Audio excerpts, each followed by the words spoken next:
Dr. Nerenberg's mind-body workout system. Welcome, welcome, welcome, my beautiful brothers and sisters, my beloved wife, Maheen, and all of you who are watching on DVD or listening on CD. I'm very grateful to be here in your presence. I'm honored to have the opportunity to share with you vital information that's going to improve our lives tremendously. When I say our lives, I'm not only referring to you, I'm referring to myself. Because I listen to myself when I give these talks and do my best to walk the walk. The topic for today is how to deal with vulnerability. How to deal with vulnerability. So many people just mask it over, cover it, particularly with anger. I've had so many women tell me that their men only know one line, anger. That's certainly not true for all men. But men and women mask their vulnerability. All people do. So the title is How to Deal with Vulnerability in a Respectfully Real Way. The subtitle is really fascinating. The 22 hardest things to say in a relationship. The 22 hardest things to say. And by relationship, it could be husband and wife, boyfriend, girlfriend, parent, child, two friends, business partners, whatever the relationship is. The 22 hardest things to say. And when I'm talking about the 22 hardest things, I'm referring to common everyday types of things that come up. There are many other things that would be difficult to say, but I'm talking about everyday types of things that really need to be said. And if we don't, we enter into destructive behaviors. Now, to do this vulnerability, to share the vulnerability, we need to know how to put aside our pride. Pride could be a real obstacle to self-expression, a real obstacle to respectfully real communication. So, for example, somebody could say, hey, I can't stand you. I don't even want to see you again after what you said. And that's real. But it puts a wall, a barrier. Whereas if they said, hey, what you said, what you did, I felt humiliated. And if you could apologize, I'd be very grateful. Well, that's respectfully real communication. But what do you have? The person shared their vulnerability. I felt humiliated. So that's what I'm talking about. It takes a certain amount of courage. First, I say, you have the power to humiliate me. And the courage, I'm willing to tell you that. And you know what? It doesn't reduce me to do that. No, when you find, often, when you're willing to reveal your vulnerability and have respectfully real communication, which creates a connection, a bridge, as opposed to a wall or a barrier, when you do that, it doesn't weaken you. It strengthens you. Hiding the vulnerability is what will weaken you more than anything else. So we're talking through respectfully real communication of vulnerability through words and action.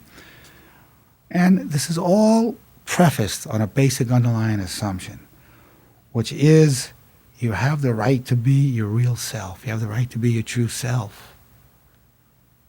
That's fundamental. If you don't believe that, you're never going to want to say any of these things that I'm going to share with you, and you won't benefit from this. You have the right to be your real self as long as your communication doesn't harm the other person. That is, as long as your communication is done in a respectfully real manner, that is, with kindness and wisdom. Fundamental to this.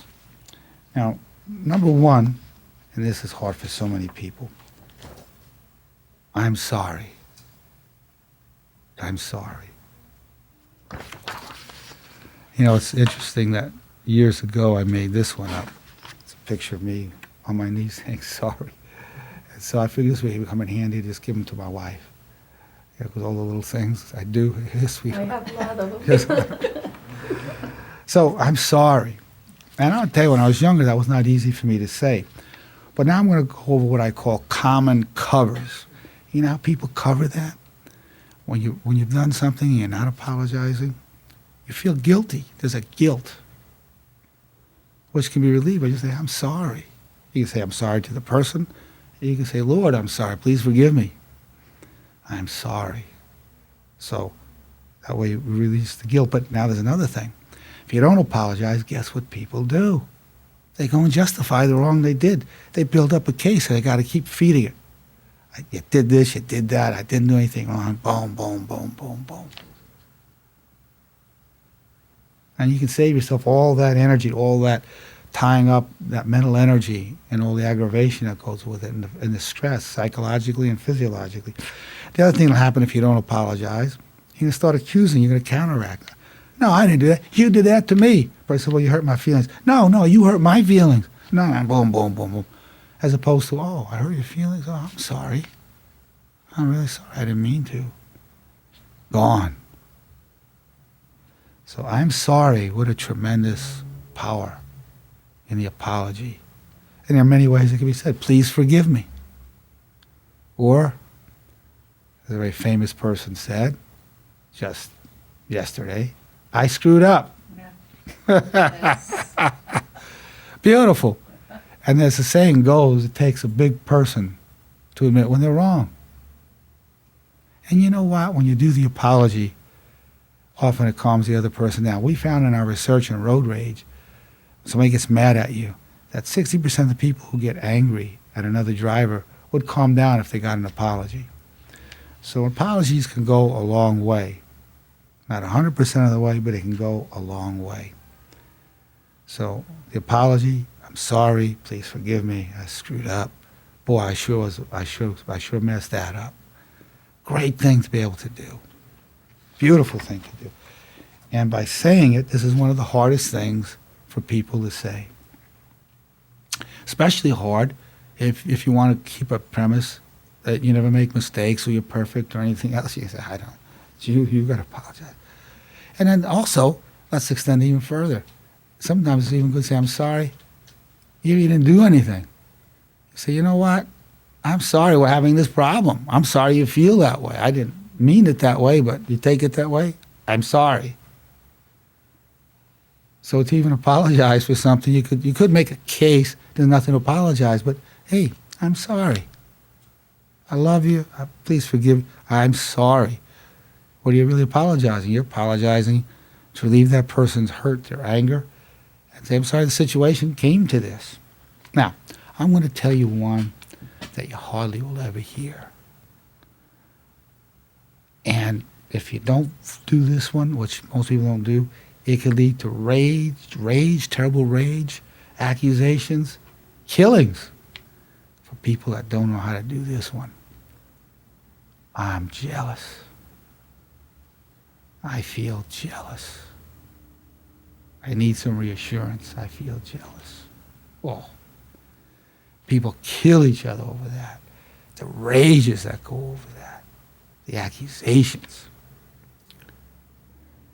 So that's the common cover. Rage and accusation. Violence, whether it's a verbal violence or physical violence. I'm jealous. I need some reassurance. So you're talking to this person for a period of time. I feel jealous. I love you. I'm possessive. Not pathologically possessive, but I'm possessive. I didn't love you. I wouldn't feel possessive. But I do, and I'm jealous. The person then has the option to say, well, it was harmless. Just passing, it's done. I mean, we were just talking. But if it bothers you, I don't have to talk to that person, whatever. But let me tell you, most people cannot say to another people, I'm jealous. Now, it could be between a man and a woman. Or it could be between two siblings. I'm jealous. Mom always seems to favor you. I'm jealous. Oh, okay, well, let's say maybe we should say something to Mom. I think maybe you're right. No, remember, she used to favor you too. She did this and this and the other thing. Oh, okay, I see you're right. Could be, so the jealousy can go siblings, romantic jealousies, many areas. Friendship, any relationship. Now, the expression could even be a compliment. You're in a contest, the person's stronger. Say, man, I'm jealous. You're so strong. That person, well, thank you. That jealousy can be a compliment. But if you didn't express, you may have envy. You might go into, I wish this person didn't have it. I hope he doesn't make the lift. I hope he fails at this athletic event. Hey, man, I'm jealous, man. You're too good at this. So it could even be taken as a compliment. And somebody else might even in a relationship say, oh, you're jealous? I didn't even know you cared enough to be jealous. It could be, and sometimes, a statement of caring. The offshoot that we've talked about is I need reassurance. I'm sure 99% of the people have never said to another human being, I need reassurance. I need reassurance you're my friend. I need reassurance you still love me. I need reassurance you forgive me. I need reassurance that we'll continue in our relationship. I need reassurance you're not going to reject me. Now, a common cover when people need reassurance, they don't say it, guess what they do? They push the other person away. Rather than saying, I need reassurance, they push them away and see if they come back. Well, if the person comes back, push them again. Comes back again. Oh, I guess you care. But that way. Oh, okay, you care. I'm glad. Yeah, push them away. Push them away. Some people get pushed away, won't come back, but that's a common cover. So I'm giving you not only the 22 hardest things to say in a relationship, I'm giving you also the common covers used to cover it. And those covers are lies to some extent. So you say, oh, get it, well, I don't have anything to do with you. Well, that could produce a wall or a barrier. But saying, I need reassurance is respectfully real communication. What is respectfully real communication? It builds a bridge, builds a connection. So these are all builders of connections. These are all of these that I'm talking to you about are examples of respectfully real communication. And most people fail in these areas. And so many problems could be averted through this. We already talked about this. When I feel humiliated, when you said what you said, I felt humiliated by it. I mean, you said it right in front of my wife, in front of my kids. I felt humiliated. Said it in front of the boss. Oh, then a person can say, well, tough luck, and you just have a problem. Or go, gee, I'm sorry, I didn't mean to humiliate you. So a person says, I felt humiliated. If you could apologize, I'd be grateful. Or if you can explain to so-and-so you didn't mean that. The common cover is rage, accusations, attack, verbally or physically. A person might say, I feel humiliated, and the other person will care enough to say, well, I'm sorry. A person go, I don't give a darn. Well, that's their problem. You extended yourself in respect for real communication. And guess what? You're not really vulnerable. It doesn't weaken you. It doesn't make you less. Once you're able to say that, you realize, hey, this is who I am. I felt humiliated. Somebody can say, well, you shouldn't feel humiliated. You should be above that. Well, guess what? I'm not. I'm a typical human being, pretty petty in a lot of ways. Little things bother me. That's me. I have a right to be who I am, just as you do. And I'd like to have your respect. I've given you the respect of communicating honestly with you. I would like the respect of you honoring that I felt humiliated. And please don't belittle me that I feel that way. I'm coming to you with that as opposed to a rage or an accusation or attacking your character. It's a beautiful gift because you feel humiliated. Also, a lot of people turn to backbiting. They go behind a person's back and say, that person's no good. Look, they do this, they do that. And people start spreading things about that person. So I feel humiliated. That statement can be very, very healthy. Now, there's an overlap in these factors. These 22 hardest things to say in a relationship are not all independent. There's an overlap. So this one, I need to hear you love me. A lot of people show their love in action, which is the best. But a lot of times people just need to hear, hey, I love you. And if you don't, a common cover is what? Complaining. You don't pay any attention to me. You don't want to do anything with me. I'm not important to you. You never tell me you love me. It can lead to a lot of complaints as well as anger. So a common cover is complaints. And it can be corrected by, I need to hear you love me. Related to all of these is a statement that, people just don't say. I feel insecure. I feel insecure. And when a person feels insecure or even inferior, what do many people do? They can withdraw. Or, guess what? They can start acting superior. They actually go to the opposite. They feel insecure and or inferior, and they start acting with airs of superiority just to cope with it. It's a false way of coping. And you see, when people are dependent on each other, I'm dependent on you, I need you. And when you block that I need you, a person can become arrogant. You see that professionally. Doctors will act like they don't need their patients. Well, for a doctor to be a doctor and heal, they need the patient. To make their livelihood, they need the patient. Same with lawyers or any professional. And so what is arrogance? It's blocked gratitude. They don't want to block that I need you, and then I'm grateful. So it leads to arrogance. Hey, I need you. Thank you for coming. You're my honored guest. Here's a big one. I feel hurt. I feel hurt. Most people don't want to say that. You know, you see a 3-year-old that come and look, you hurt me. And the bottom lip comes out. Every adult's got that lip going like that too. But what do? You're no good, son of a gun. So instead of this, they go like this. Just to change your face, but it's really that lip coming out. It's still like they're hurt. So many people, common cover, anger and accusations. Anger and accusation is the common cover. So you can stop all this nonsense. All these, in a sense, cover-ups. Now, the anger could be real, so that's real. I'll be real with you. I can't stand you. I really never could. That could be real. But it's a cover. It's not a lie, it's just a cover. The cover of, I feel hurt.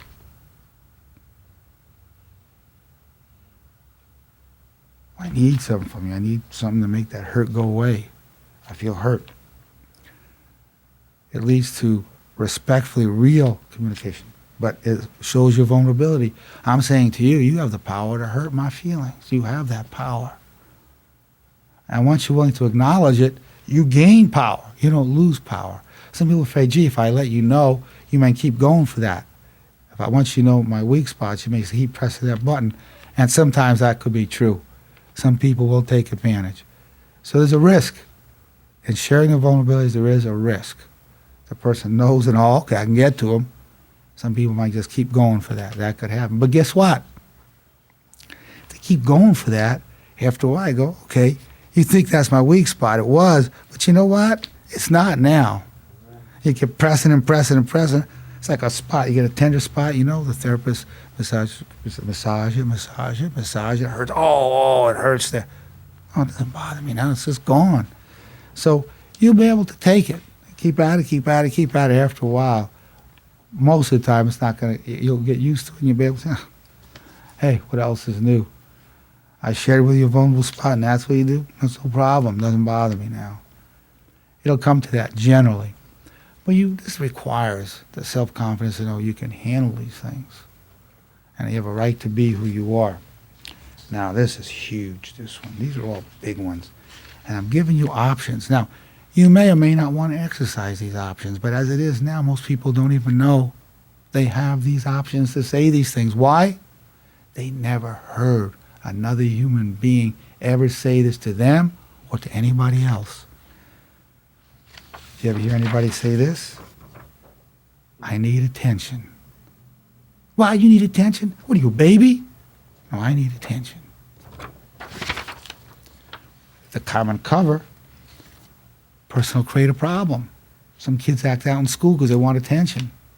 The fastest way to get the teacher to learn your name is become a problem. They'll know your name before anybody else's. Another thing, need attention, you're in a group. Some people do it by talking a lot, on and on, because they want to monopolize it so they can keep getting the attention. Just won't shut up. They might be saying something interesting and they can get away with it. If it's not too interesting, people will get sick of it. Or they get attention by complaining. You know, they always want to oil the squeaky wheel. They complain. It could be, and it might be a legitimate complaint, but nonetheless, it could be a modus operandi to get attention. Or the person could just say, you know what, I need some attention. I really do. You get to talk to me, look at me, hold my hand. I just need some attention, whatever you want to make. And you have the right to be who you are. See, that's the fundamental premise. You have a right to say, I need attention. There's nothing wrong with it. Somebody might get a bad reaction. What, are you some kind of baby? No, I'm not a baby. I just need the attention. Well, something must be wrong with you. I mean, why do you need attention? Well, maybe you don't need attention, and that's okay. But you get a lot of attention. I notice that because the way you dress and the way you carry yourself, you already get a lot of attention. I don't get that kind of attention. I need it. I mean, I want to give it to me, but I need some attention right now. Even a group of people, hey, you guys are talking on and on. I can't get into this, but I need some attention right now. Maybe we just stop and just look at me for a minute. Why? You want us to stop and look at you? I've been sitting here for an hour not saying a word. Couldn't get into it. Everybody's looking at this one now. I like eye contact, that's all. Because I'm not saying anything. We'll look at each other. I just feel left out. Wow, you're some kind of screwball. Well, man, yeah, you have that risk. No, I'm not a screwball. I just need some attention. So a lot of people just walk out. Say, I'm just going to sit here. I'm going to leave. So you want to give me attention? I just walk away and find another group. Oh, we don't want you to do that. Okay, well, I'm just asking for a little attention. You have the right to do that. You may not want to exercise that right, but you have that right. That's respectfully real communication. You're not creating a problem to get the attention. You're not talking everybody's head off to get the attention. Now, here's one to scare the heck out of people. A couple here are pretty scary for a lot of people. This one's, I'm going to tell you one now. I feel lonely. I feel lonely. Somebody might go, oh, well, what do you want from me? No. Hey, just let you know, I feel lonely. You don't have to do anything about it. I just need you to hang out with me in my loneliness. And people feel lonely if they don't express it. They common covers, alcohol, drugs, sexual acting out, overeating, many destructive behaviors because they're feeling lonely. Now, a person has a right to say to somebody else, I feel lonely, I just need your company for a little while. I'm not going to be overly demanding of you, I just need your company for a while. I don't have anything in particular I want to say, I just need to be with you for a little bit. Maybe 10 minutes would help. You have a right to say that. And a variation of that, more scary for a lot of people, I feel empty.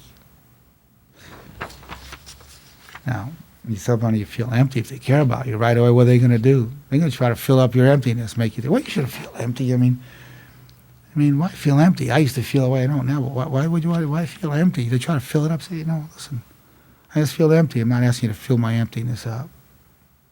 Just need you to hang out with me in my emptiness. There's no problem. It is scary for people to hear you feel empty. A lot of times they change the subject real fast. Or say, I got to go. Because people are terrified of their emptiness. Again, other people fill up their emptiness through promiscuity, drugs, alcohol, overeating. I got to fill it up. I got to fill up this emptiness. People find every diversion to get away from that emptiness. We have to learn how to just sit within it or share with someone, I'm feeling empty. You can hang out. I appreciate it. I'm not asking you to fix my emptiness. I'm not asking you to fill it up. I'm not asking you to change it. I just need somebody hanging out with me in it. You sit here for 5-10 minutes, I just feel kind of empty. And you have the right to say that. And I know none of you have heard somebody say that to you. You just don't hear anybody say that. Yeah, my wife has heard it from me. Yeah. I have found, I do walk the walk, I have found as I express these vulnerabilities, I have shocked some people. You do get some shock. But if you're strong in your reality, saying, I have a right to this. I didn't choose to feel empty, did I? I'm not trying to hurt you by telling you this, am I? Just asking for a little company in my emptiness. You don't want to do it, that's okay, I understand. But I'm just talking to you. The other side of this, again, they're all interrelated. I need more connection. Could be I need more intimacy, more connection. I need to be closer with you. And guess what people do on this one? This is a doozy. They'll get into fights. If you got negative connections, better than no connection. You get an argument. Oh yeah. A negative connection that feels better than no connection. Like they don't feel empty, they don't feel lonely. You're in a fight back and forth. Verbally, physically, whatever. The loneliness, the emptiness is gone. It can be taken care of by, I need more connection with you right now. That's respectfully real communication. The fight you got into could be real also. I'm really ticked at you. You didn't take the garbage back last night. I'm really angry at you. How many times have I told you? Well, it might be real. My person might have forgotten, but why are they bringing it up?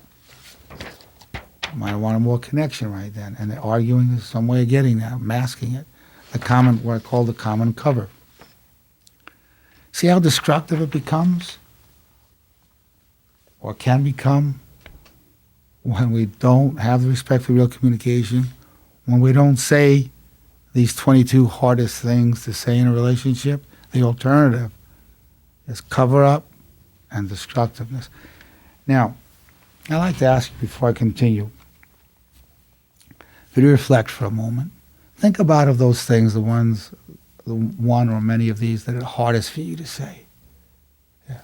Some of the hardest ones for you of these. Or any other comment, Dr. Rainwater? This is a question really. I noticed that some people, they say to you, I'm sorry, I screwed up, and what have you, and then you accept that as their apology, then they screw up again, and they screw up again. Yeah. And that's all they think. They're just overusing the word sorry. Yeah.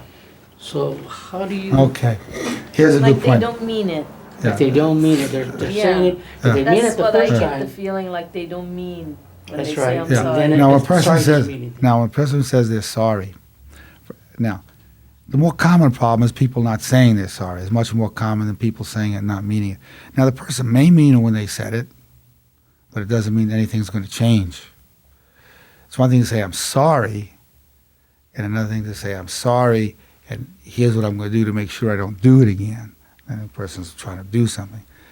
Most people don't go that next step. I'm sorry I did that. I know it's not the first time, but here's the steps I've taken. More likely they're going to try to do something about it. You can even say, you're sorry, but you've done it before. I accept your apology. I forgive you, but I'd like to hear what you're going to do to prevent this. Well, I don't know. Well, if you don't know, I mean, it's probably going to happen again. What about if you do this, that, or the other thing? There's never any guarantee that the sorry means it's not going to happen again. It never means that 100%. But we're dealing, the other side is more common of people not apologizing when they need to. But that's a true thing where some people overdo it. Most people, 99% of people, underdo it. So that's why I'm saying with common situations, that's a possible scenario and does happen. Other comments, Nathaniel? That I'm sorry is the head of the class. And then what's comparable with it is the person making a judgment call and saying, I don't think you meant it. And that's the biggest challenge is people, even when you say it, the other person is in a mode of, I don't think you meant it. Well, that can happen. It definitely can happen. The best scenario, a person apologizes, say, look, I know you mean it. I hope it has some bearing on future behaviors. That's all I can tell you. And then, of course, you take reasonable precautions to protect yourself. If you think this guy's going to keep doing it, you say, so I'm not going to let you here or there. I'm not going to do this and that with you until I'm sure it's not going to happen again. So we're not talking about abandoning caution and wisdom. But again, the problem is not so much false apologies. The problem is not enough apologies. That's the issue I'm addressing today, not enough. Yeah, I understand that. Yeah. But what I want to, so when you say, I'm sorry, and the person responds, I don't think you're serious. So then you got to go lower then, huh? Well, you don't mean, you could say, well, I understand because I've apologized before, I've made this mistake before. What do you want me to do to prove I mean it? I'm willing to do X, Y, and Z. So, and that's all I can tell you right now. And that would work. And that might work for the person again. Listen, I mean, we're talking about sincere communication here. Right. We're not talking about people just making up stuff. That's not respectfully real, just making it up. We're talking about what is goodwill in the communication, a reasonable amount of goodwill. Yeah. Others about other issues. What are some of the hardest ones for you to say, personally, of these? Well, about I feel empty. I think that for me, it's not hard to say it to you, but I think it's very hard to say to other people. That's one that mostly in a close in a relationship, like a marriage that we have, it's not hard to say. But there are other relationships that could be said in a friendship, or you have that option. I didn't say these are easy. It takes courage. This takes courage. Yes. But also takes, I want to be constructive. I don't want to be destructive, because if I don't say that, I can start doing all kinds of things that can be destructive. On the other hand, it's an option. On the other hand, you might not want to say it to the person, but I'm just showing you an option of what could be said. Sometimes even it's hard for other people to even understand what do you mean you feel empty. Well, that's exactly what I'm saying. You feel empty, you shouldn't feel that way. And they try to help you fill up the emptiness. That's why you need to also have the understanding you have a right to be who you are. And you're communicating this in a respectful, real manner. And say, no, I know you want to help me right now, but I'm not asking you to fill up my loneliness. They might say, well, you feel empty, get a hobby, or go to church, or whatever. You say, okay, I appreciate that. But I'm not even asking for advice. I'm just asking you to hang out with me in the emptiness. Once the person knows what you want, you got a better chance of getting it. But to do that, you got to know what you want. And really what you want, you may want to help you fill up the emptiness, but you may just want some company within it. When I feel empty, I just want somebody hanging out with me in it. And it's hard to find somebody that can do that, but just hang out. Certainly your dog can do that with you. That's for sure. A pet will. They'll hang out when you're empty. And there are many people that can too. Hey, Dr. Rainwater. I noticed on the 8th one that you said, I need attention. Now, I know people that, like you said, talk and they don't let nobody say anything, and they're just talking and they don't want to shut up. Yeah. It's not like, you want to tell them, shut up. Yeah. How politely can you tell them, okay, you got our attention. Yeah. Can we go on with Well, here's the thing about that. Now, firstly, if the person would say, I need attention, a lot of this could be, but the person has to know themselves. I need attention. Well, we'll take care of it. Well, if you all look at me in silence for 30 seconds, if you all put your hand on my shoulder, if you just let me have silence for a minute and let me see what I really want to say. Now, and that's in terms of communicating. And now for the person that goes on and on and on, again, it's culturally determined. It's determined by your background. I'm from New York. Hey, it's good hearing you. I liked it. Hey, I got to go. But before I go, let me just interrupt you for a second. I want to tell you X, Y, and Z. Okay, boom, boom, boom. Okay, we're clear? Okay, good. So that's easy for me. I'm a New Yorker. But other people from other parts, it's not. Okay, what if it's like a relative, you don't want to tell them? Well, relative. See you later. No, listen. Take I had my aunt who wouldn't stop talking, and nobody would be around her at all. I said, Aunt Dan, I love you. I said, but I guess when you talk nonstop, it just drowns me out. Can I ask for silences when we're together? And she said to me, it's okay as long as nobody else is around to hear you say that. And so we had to understand it together. Say, Aunt Dan, I just need a moment of silence. Nobody wanted to be around her. She just kept talking and talking. Nice lady, just wouldn't stop. So I said, Aunt Dan, I need a moment of silence, Aunt Dan. And we had an understanding. Now, unfortunately, after 1 second of silence, she started up again a lot of times. But we had an understanding. It's not your problem. I can't handle this going on, Aunt Dan, So we had that. So there is a way to have a respectfully real conversation. I'm not blaming you for talking a lot. I'm saying I can't handle it. I want to be able to really pay attention to what you're saying. I can't handle it. So I've done it with Say it in privacy. but you want to do it in private, If the other people are hearing it, they could feel humiliated. In fact, she said to me when I had the conversation in private, she said, you can say it to me just as long as we're alone. She wouldn't want me to say it if somebody else was there. Yeah. But I was the only person that could be around her. She was a lovely lady. You just couldn't take her company because she wouldn't stop. You didn't feel like you offended in that? Well, let me tell you something. It was the kindest thing I did. If I didn't say that to her, I would have been one of those millions of people that couldn't be around her. So it's either avoid her or have that conversation, which is kinder. Abandon her? Good to see you, Aunt Dan. Oh, I see Aunt Dan coming. Which way? Where's the door? Could have done that like everybody else. No. Have her over, talk with her, have lunch with her. It was better to have that. So it was the lesser of two evils. Unfortunately, I had to say it, but I said it in a kind way, and it was better than avoiding her, which most people did, and understandably so. So it's a really an act of love to say it. It's not a bad thing. It was an act of love. Aunt Dan, I love you. I just need some breaks. Can I ask for silence? Would that be okay if I ask for that at times? Oh, that's okay. As long as you ask when no one's around. Nathaniel. It takes a lot of courage to even make these admissions, and that is probably the biggest challenge, is the courage to get up to say what a person is really feeling. You know? Now, here's the thing. This is not for weak people. Respectfully, real communication is not for weaklings. It's for strong people who believe they have the right to be who they are. That's the foundation. If you don't believe you have the right to be who you are, you can't do this. You have to say, you know what? I didn't choose to feel jealous. I didn't choose to feel hurt. I didn't choose to feel humiliated. I was wired that way. I have to deal with who I am.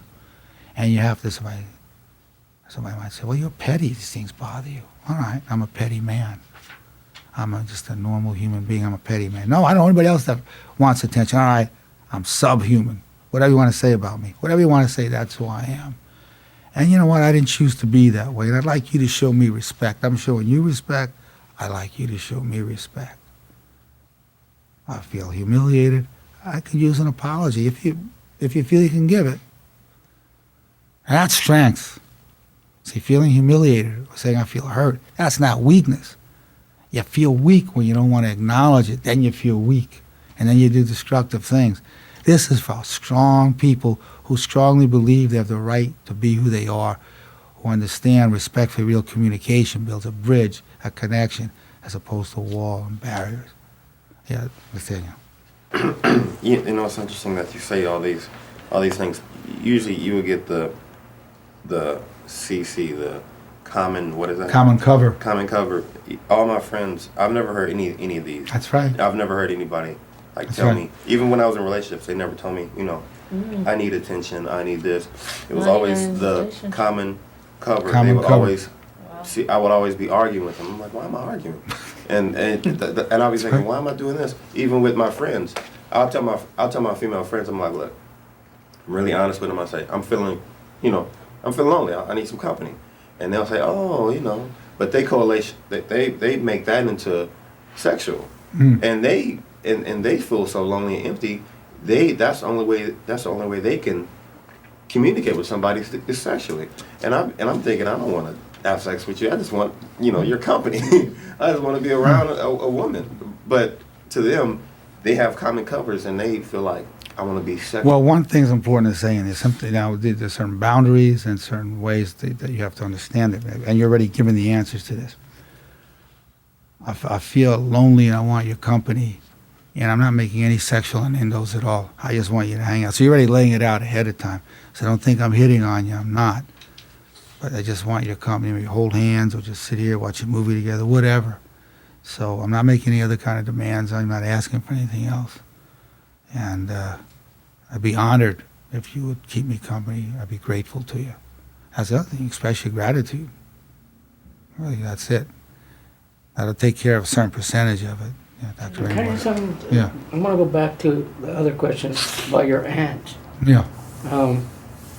Okay, so let's just say you took your aunt aside and said, "Hey, look, Auntie, you talk a little bit too much, and everybody's starting to get sleepy and bored." No, I don't do it that way. I said I can't take too much of it. It's my limitation. Okay, and she said that, she goes, okay. So she went in front and back to the crowd, and she started saying, you know what he told me?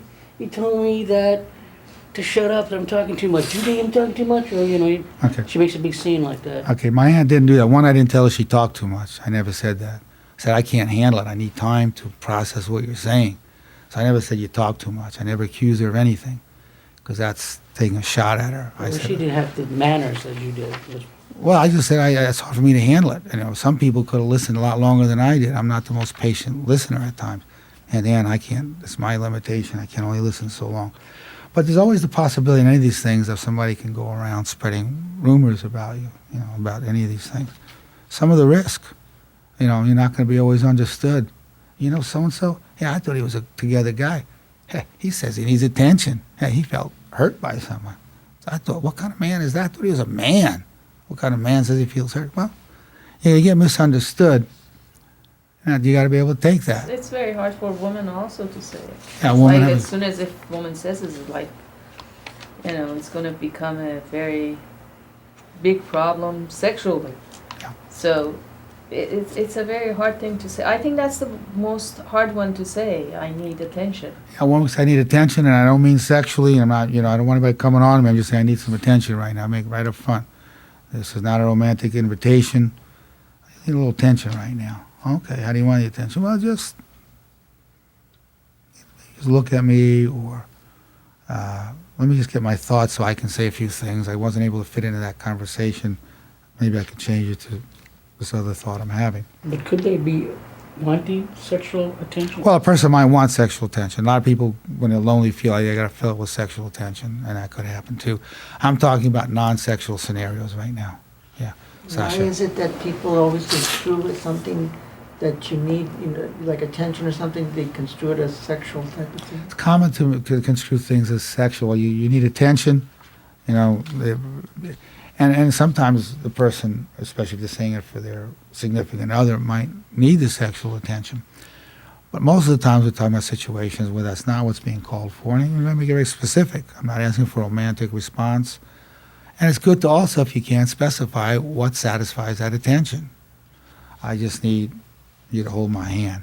Or I just need you to listen to me for a while. Let me just see what I'm really thinking. I don't even know what I'm thinking right now.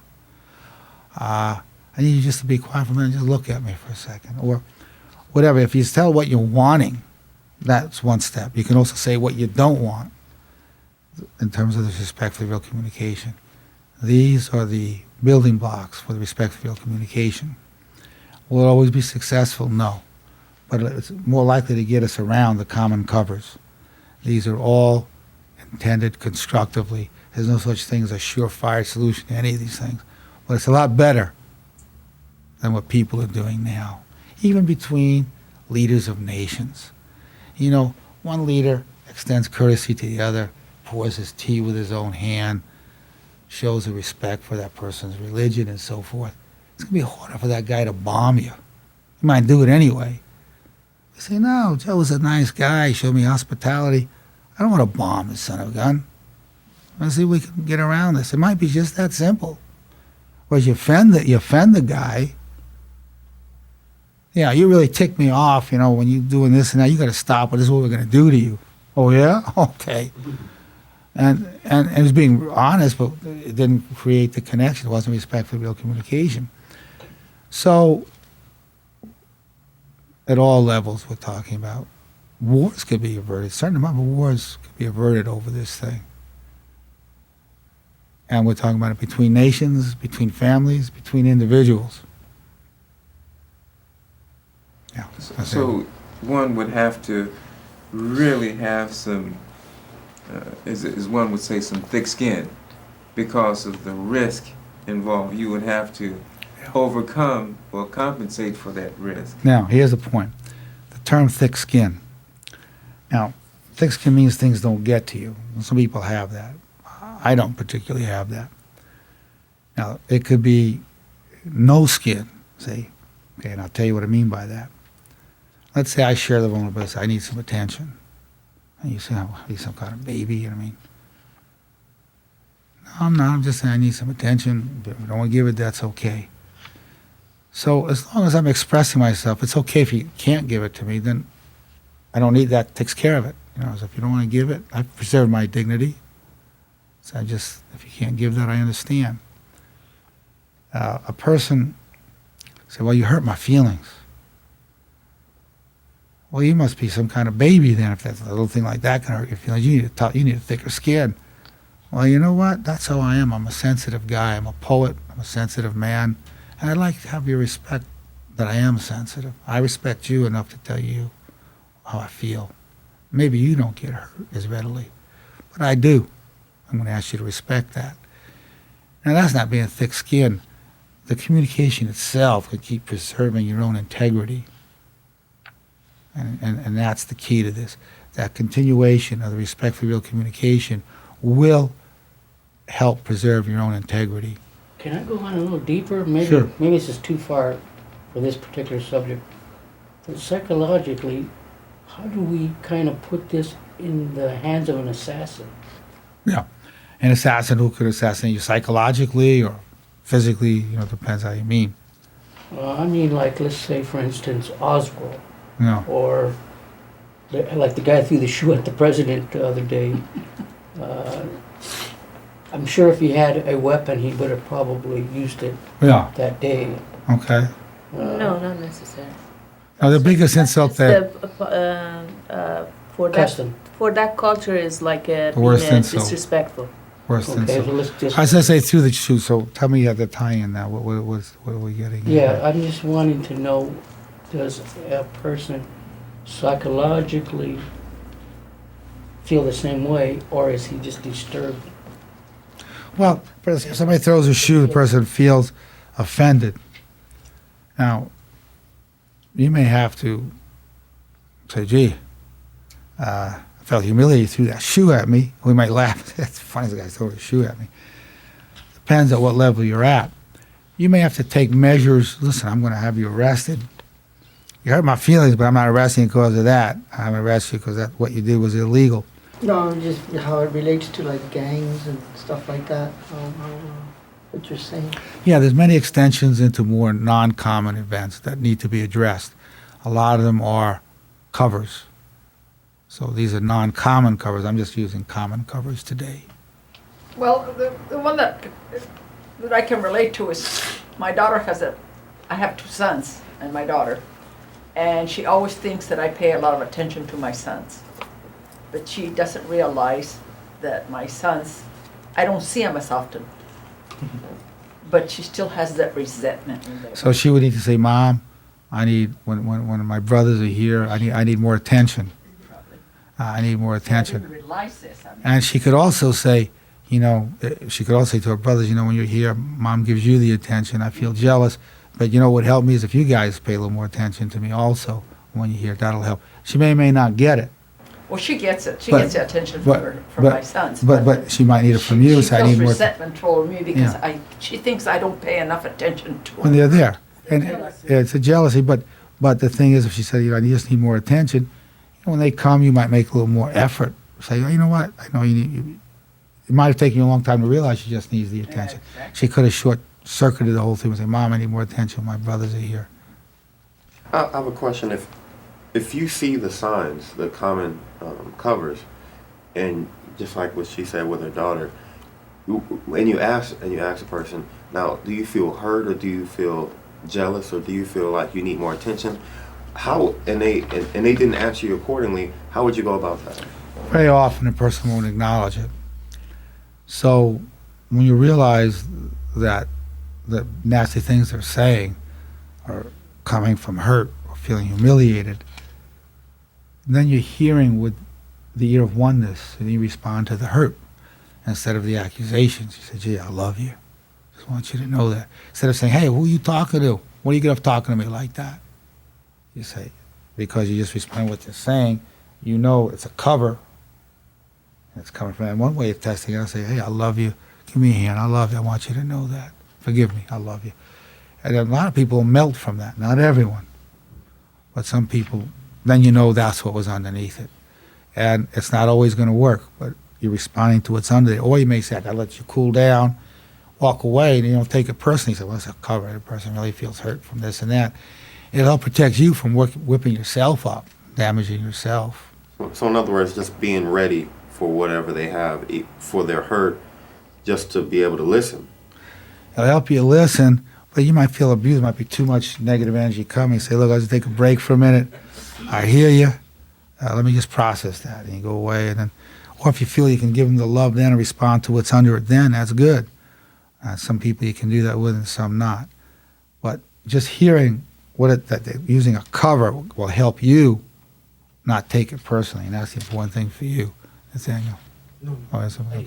No, Dr. Raymond. Okay, to the one, I feel lonely. Mhm. Now, let's just say this is a scenario. So someone said, I feel lonely, and we did the common cover, but they wind up having an eating disorder or they go in the dark. And what is the common cover for that? For lonely? For lonely. A common one is eating. They fill up to eat. They try to self-nurture themselves. They might eat sweets or ice cream. A person feels lonely, go to ice cream, whatever, certain foods. They may go to drugs. They may go to acting out sexually. Then there's some other ways that are less destructive, like go to a movie, whatever. But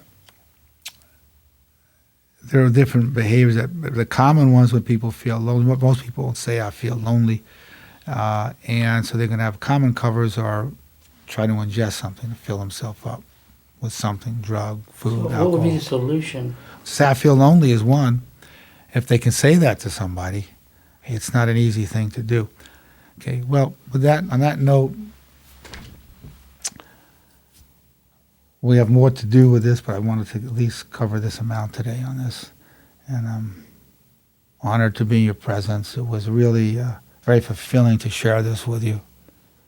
And I could see from your eyes that you were with me with this, and I saw the relevance. I know there's the relevance in all of your lives in the room, the relevance of you who are watching on DVD or listening on CD. So I'm very grateful for this opportunity to share with you such relevant thoughts. Thank you. Thank you. Excellent, guys. Very good. Thank you.